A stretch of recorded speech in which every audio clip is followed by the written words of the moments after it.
Yo la team OP, c'est la chaîne One Piece Blue. Aujourd'hui on se voit pour une vidéo sur un des mystères les plus importants du monde de OP. Qui sont les dits? Quel impact ont-ils eu dans l'histoire? Et quel impact auront-ils? Avant de commencer, j'aimerais te dire de ne pas oublier de t'abonner et de lâcher un pouce bleu, ça fait super plaisir. C'est parti!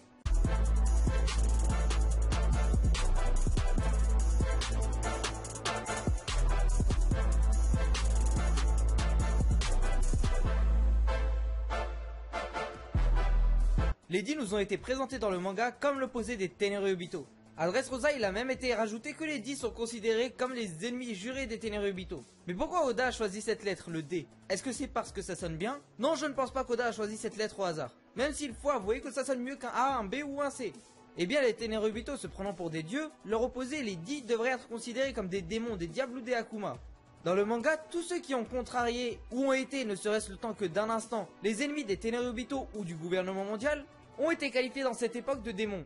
Doflamingo, qui n'a jamais caché sa rancune envers les Tenryubito et le gouvernement mondial, est nommé Tenyacha, en français le démon céleste. Les scientifiques de l'île d'Ohara qui ont commis un crime en voulant lire et déchiffrer les poneglyphes et en voulant connaître l'histoire du siècle oublié, donc allant à l'encontre des règles du gouvernement mondial, sont aussi qualifiés de démons. Ils sont appelés les démons d'Ohara. Donc les Tenryubito ont peut-être appelé leurs nouveaux ennemis de démons par rapport à leurs anciens ennemis qui étaient les dits. Et les dits aussi sont comparés souvent à des démons. Par exemple, Law, face à Doflamingo, a dit « Je suis un démon » directement. Goldie Roger, son nom peut être inspiré de l'anglais Old Roger, qui signifie le diable. Quand Monkey D. Garp a décrit Roger, il a dit que lorsque Roger s'énervait, il devenait un véritable démon. Dans le chapitre 703, Korasan avait dit que les dits, bon là je me répète, sont des monstres. Les dits sont des monstres qui font peur aux enfants chez les Tenryubito. Ils disent « Dors ou le dit viendra te manger ». Selon les Tenryubito, le but des dits est la destruction du monde. Korasan avait même dit à Law, qui sait, tu es peut-être un monstre. Mais pourquoi les dits sont considérés comme des démons, alors que la plupart des dits qu'on connaît ne sont pas si méchants que ça, à part Teach? Eh bien selon moi, c'est par rapport à un passé où les tendances ont été inversées. À cette époque, les dits étaient peut-être plus sombres, plus mauvais, et les Tenryubito étaient à l'inverse de ce qu'ils sont aujourd'hui.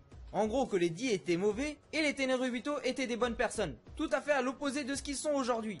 Doflamingo a dit quelque chose de très intéressant lors du chapitre 556 à Marineford. Il a dit « Les pirates sont le mal, la marine c'est le bien », ces concepts n'ont eu de cesse de changer au cours de l'histoire.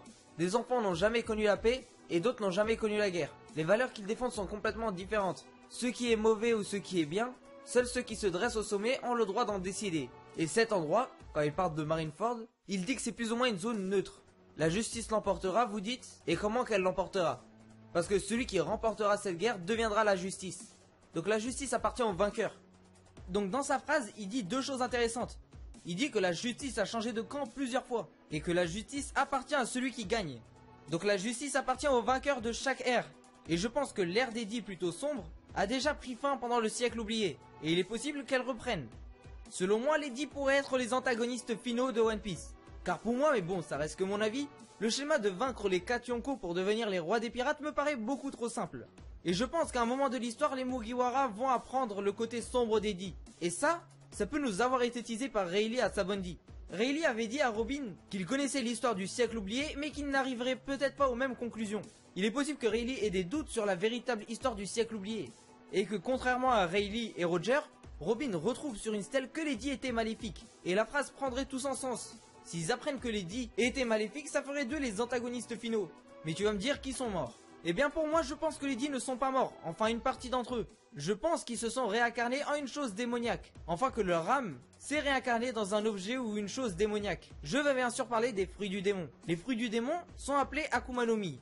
Qu'est-ce qu'un Akuma? Eh bien un Akuma n'est pas forcément un démon. C'est une sorte d'esprit maléfique issu du folklore japonais. Il n'a pas de forme directement, il n'est pas palpable et il n'est pas visible aux yeux des hommes.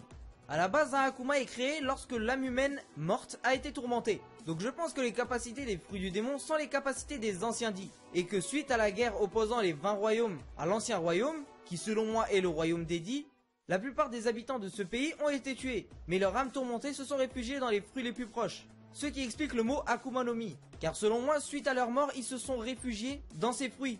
Car selon moi, vu qu'ils sont morts, leur âme a été tourmentée. Et vu que les Akuma sont invisibles aux yeux des hommes, les 20 royaumes n'y ont rien vu.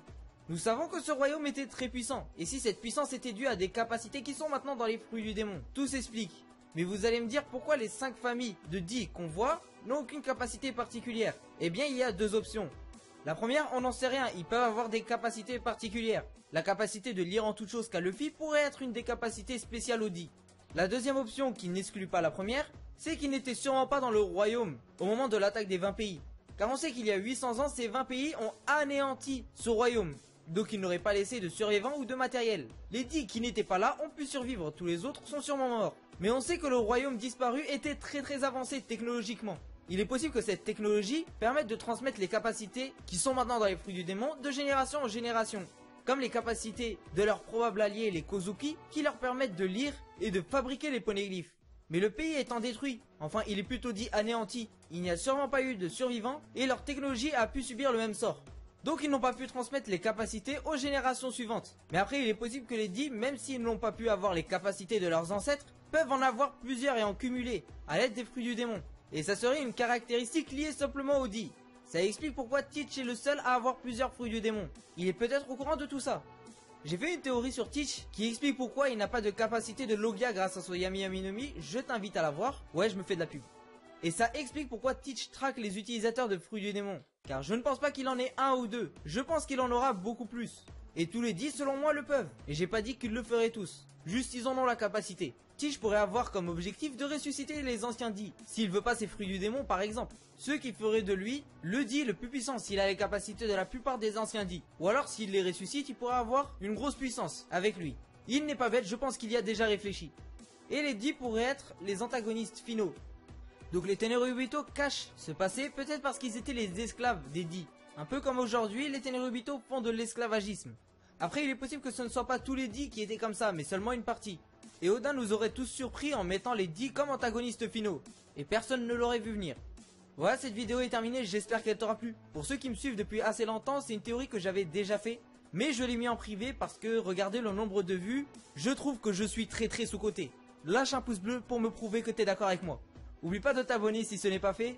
Si vous avez des idées de théories, n'hésitez pas à m'en faire part. Merci à DJ Cyclope pour la musique de fond. Merci à Maxime Berry pour les montages. N'hésite pas à aller voir les autres vidéos qui sont sur la chaîne, elles se sont déjà affichées sur l'écran. Partagez la vidéo au max pour qu'on soit de plus en plus nombreux sur la chaîne. Ciao la team, et n'oubliez pas, le One Piece existe.